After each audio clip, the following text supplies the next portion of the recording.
Сегодня говорили о обучении местного населения на промышленные вот эти профессии.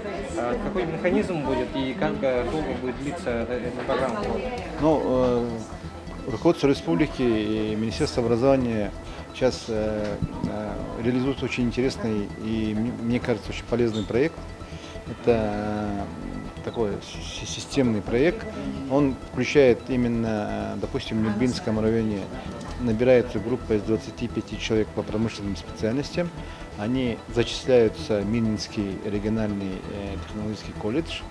Соответственно, полгода учатся в Нюрбинском районе и полгода учатся уже на базе МРТК поселке Айхал, там проходит производственную практику. То есть здесь я предполагаю, что с точки зрения социализации, с точки зрения формирования определенных учебных групп, взаимодействия и вхождения в учебный процесс, они первое время будут проходить в Нюрбинском районе, соответственно, это будут более комфортные условия, а далее уже практика в конкретном производстве, и это уже очень хорошая практика. Компания тесно работает с МРТК, это ведущее учебное заведение, оттуда очень хорошее трудоустройство в компании.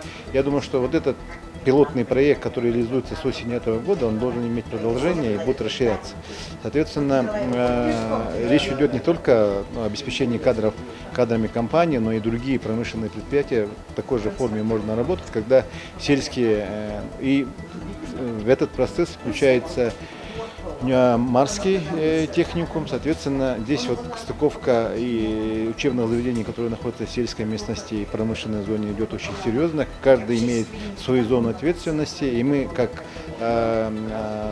работодатели, как промышленные предприятия, надеемся, что уже придут специалисты хорошо подготовленные, хорошей практической базой и люди, которые могут уже выполнять свои производственные функции на высоком должном уровне. Но вот именно стыковка села и города здесь очень так, и села, и промышленность идет очень хорошо. Надеемся, главное, что со стороны администрации района есть серьезная поддержка этого проекта Министерства образования республики. Мы будем подключаться, общественность должна подключаться, и думаю, что за этим проектом серьезное будущее.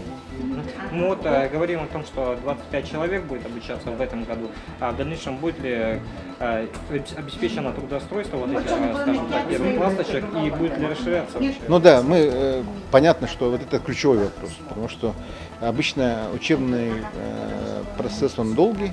Когда мы, допустим, вот сегодня есть потребность в этих специальностях, мы набираем сегодня абитуриентов, первый курс, и через 3 года, когда они заканчивают, уже этих вакансий у нас не бывает.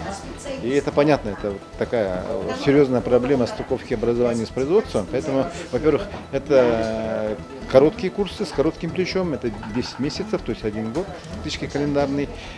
В принципе, прогнозировать хорошо можно, и вот этот ключевой момент мы должны, понятно, что по каждому ребенку мы будем работать, да, если они справятся, будут хорошие показатели по работе, мы максимально их будем трудоустраивать у себя, соответственно, и следующий набор, допустим, в 2020 году, когда набор будет, здесь тоже очень правильно надо все рассчитать, чтобы именно по востребованным специальностям, где есть вакансии, мы должны готовить для промышленности. Потому что, это объективно, никто дополнительных мест не будет создавать, все равно будет идти в рамках тех вакансий, поэтому прогноз потребностей хотя бы на год — это, наверное, ключевой фактор для успешной реализации этого проекта. Но мы активно будем работать, потому что шефство возьмет Айхальский ГОК, Нюрбинский ГОК, и с этими ребятами вплотную будем работать.